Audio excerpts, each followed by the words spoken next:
Assalamualaikum warahmatullahi wabarakatuh. Hadirin sekalian, calon Paskibra angkatan 2020 beserta para senior, saya mohon izin. Dalam hal ini saya di sini akan memberikan materi yang berkenaan dengan pemadam kebakaran. Namun sebelum berlanjut, mohon izin memperkenalkan diri terlebih dahulu. Nama saya Miki Arisona, dinas di Pemadam Kebakaran Kabupaten Cianjur sebagai pelaksana, dan di sini saya sebagai operator fire truck. Baik, lanjut. Kalau memang ada pertanyaan kenapa di Paskibra ini ada materi atau sisipan materi tentang pemadam kebakaran, perlu adik-adik ketahui bahwasanya dari tahun 2017 kami sudah mengadakan kerjasama dengan Paskibra Kabupaten Cianjur atau dengan PKC dalam hal pengelolaan sumber daya manusia, yaitu pembentukan barisan relawan kebakaran, yang alhamdulillah di PKC ini sudah ada 2 angkatan sampai saat ini, dan adik-adik harus mempersiapkan diri untuk kegiatan tersebut di angkatan berikutnya. Kemudian tentang pemadam kebakaran di Cianjur ini, pemadam kebakaran sudah berdiri 6 pos. Pos yang pertama adalah pos 1 Cianjur, yang kedua pos Ciranjang, yang ketiga pos Cipanas, yang keempat pos Cikalong Kulon, yang kelima pos Cibeber, dan yang terakhir adalah pos Sindang Barat. Jadi sampai saat ini pemadam kebakaran baru ada 6 pos di wilayah Cianjur. Baik, lanjut. Berikutnya perlu adik-adik ketahui bahwasannya untuk tupoksi pemadam kebakaran itu sendiri kita rangkum ada 5 yang sering kita sebut dengan panca dharma pemadam kebakaran. Yang pertama adalah pencegahan dan pengendalian kebakaran. Yang kedua adalah pemadaman kebakaran. Yang ketiga penyelamatan. Yang keempat pemberdayaan manusia. Dan yang kelima adalah penanganan bahan beracun dan berbahaya. Jadi 5 tugas pokok kami di sini, ya, termasuk ada penyelamatannya juga. Penyelamatannya lebih global, tidak hanya kita menyelamatkan sama manusia, akan tetapi kita sering juga animal rescue atau penyelamatan hewan, gitu ya. Jadi tupoksinya ada 5 yang tadi yang barusan saya kemukakan. Kemudian ketika berbicara kebakaran, maka adik-adik harus tahu dulu apa itu kebakaran, ya. Baik, kebakaran adalah salah satu bencana, ya. Kebakaran adalah salah satu bencana yang tidak mengenal tempat dan waktu, siapapun dimanapun, dan bersifat merugikan. Ingat, bersifat merugikan. Kemudian selanjutnya kebakaran itu adalah bisa disebut sebagai nyala api yang sudah tidak dapat dikendalikan lagi, ya.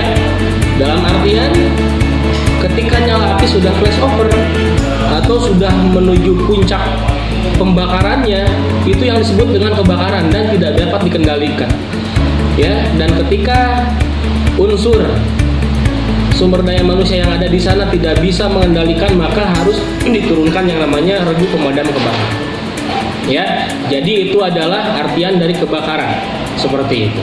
Kemudian yang selanjutnya adik-adik juga harus tahu juga penyebab-penyebabnya, ya, penyebab-penyebab kebakaran. Karena dari sinilah terjadinya kebakaran itu dimulai. Di antaranya yang pertama adalah kurangnya ilmu pengetahuan tentang cara atau mencegah kebakaran itu sendiri. Itu yang pertama. Kemudian yang kedua, yang sering terjadi adalah unsur dari kelalaian, ya, unsur dari kelalaian. Ingat, unsur kelalaian. Di antaranya apa? Mohon maaf, barangkali yang suka merokok itu membuang puntung rokoknya sembarangan, ya. Kemudian ketika padam listrik di rumah, menyalakan lilin dan menyimpannya seenaknya aja di mana aja, misalnya di atas TV, gitu kan? Ketika lilin tersebut sudah mulai habis terbakar, otomatis yang selanjutnya adalah media TV-nya tersebut akan terbakar, sehingga nanti terjadi perambatan api, kemudian terjadilah kebakaran. Itu contoh dari kelalaian. Kemudian ada lagi yang namanya dari unsur alam, ya, bisa terjadi kebakaran dari unsur alam, yaitu apa? Misalnya gunung meletus atau sambaran petir, bisa terjadi kebakaran. Ketika petir menyambar, misalnya menyambar pepohonan, kemudian pohon tersebut bisa terbakar dan apinya bisa menyebar langsung di daerah sekitarnya, seperti itu ya. Baik, selanjutnya saya akan menjelaskan tentang klasifikasi jenis kebakaran. Ya, jadi kebakaran ini ada kelas-kelasnya atau jenis kelas-kelasnya. Yang pertama adalah kebakaran kelas A, yaitu kebakaran pada benda-benda padat.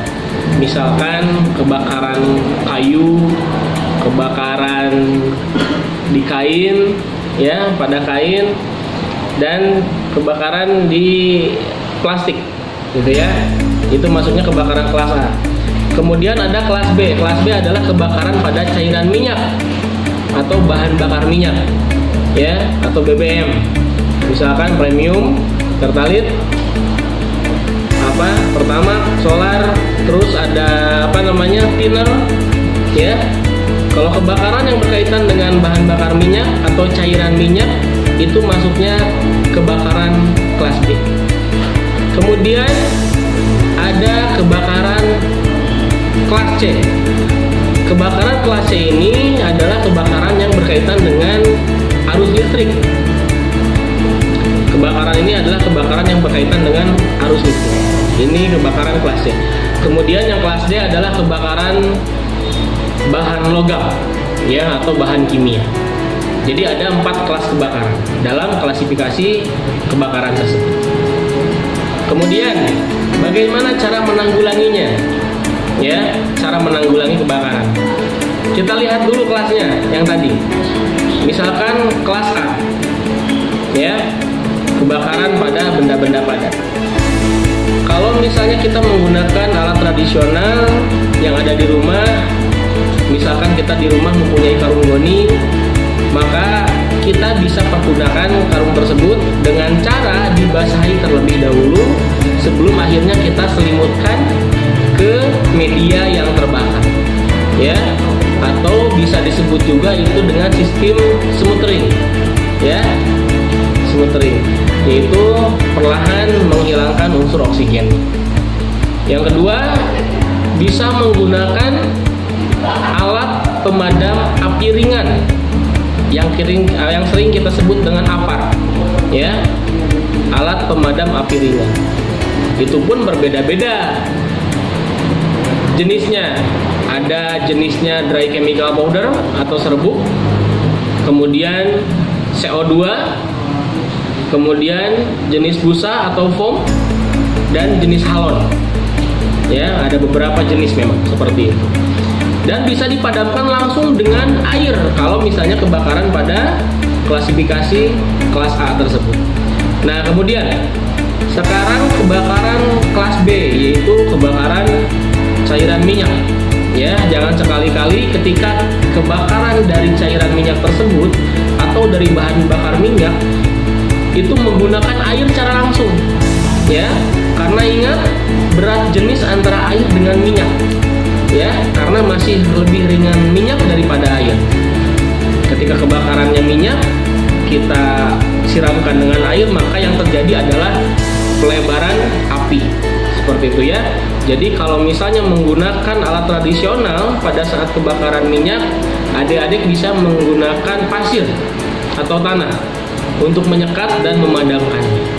Kemudian untuk menggunakan aparnya, untuk minyak itu bisa menggunakan apar yang jenis dry chemical powder, ya. Yang CO juga bisa, yang foam juga bisa. Yang ketiga, kebakaran kelas C, kebakaran yang diakibatkan dari arus listrik. Ya, jangan sekali-kali juga menggunakan yang namanya bahan pemadaman dari air, ya, karena air sifatnya adalah mengantarkan listrik. Jadi jangan pernah menggunakan air. Ya, akan lebih efektif ini menggunakan APAR jenis dry chemical powder atau serbuk kimia kering dan jenis CO2. Dan jangan gunakan jenis foam atau busa karena bahan dasarnya sama, yaitu bahan dasar air, ya, kalau dari kebakaran listrik. Kalau dari kebakaran logam yang terakhir itu bisa menggunakan air, media air, atau bisa menggunakan serbuk kimia kering. Ya, itu cara memadamkannya. Nanti untuk teknik-tekniknya setelah pemaparan dari saya ini nanti akan ada video tambahan dalam atau cara memadamkan api yang baik dan benar menggunakan alat tradisional maupun alat yang modern, misalnya alat pemadam api ringan atau apa seperti itu. Kemudian tips cara mencegah kebakaran, hindari kelalaian di rumah kita masing-masing.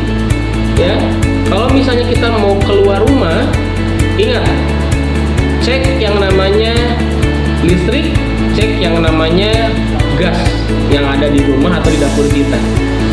Kalau misalnya meninggalkan rumah dalam jangka waktu yang panjang, regulator gasnya silahkan dicabut saja, ya, biar aman. Ataupun ingat kelistrikan sebelum keluar rumah dalam jangka waktu yang panjang, dicek dulu semua kelistrikan, stop kontak dicek dulu, dan secara menyeluruh, ya, secara menyeluruh supaya kita terproteksi keamanan di rumah kita sendiri. Ingat, jangan membakar sampah tanpa ditunggu. Jadi ketika membakar sampah, tunggu. Pada saat dibakar, tunggu sama kita sampahnya. Jangan sampai dibakar lalu pergi. Karena kan kita tidak tahu pada saat dibakar lalu kita pergi apakah ada penyebaran api atau tidak. Ya, karena bisa saja dari pembakaran sampah tersebut itu merembet sampai ke rumah, ya, sampai mepet ke rumah apinya. Awas, hati-hati seperti itu. Kemudian yang selanjutnya kita harus lebih waspada di rumah masing-masing, waspada dan siaga untuk menghadapi bahaya kebakaran. Baik adik-adikku sekalian, terima kasih atas segala perhatiannya dan mohon maaf atas segala kekurangan dari penjelasan Akang tentang sekilas dari pencegahan dan penanggulangan awal kebakaran. Harapan ke depan, Akang berharap kalian bisa menjadi patron terdepan di masyarakat bagi pencegahan atau penanggulangan awal kebakaran sebelum datangnya regu pemadam ke lokasi tersebut. Dan nomor pemadam kebakaran silahkan untuk dicatat. Kalau menggunakan handphone itu pakai kode area 0263 281 392. Itu nomor pemadam kebakaran Pos Cianjur Kota. Terima kasih sekali lagi saya ucapkan. Wassalamualaikum warahmatullahi wabarakatuh. Bravo Damkar, bravo PKC.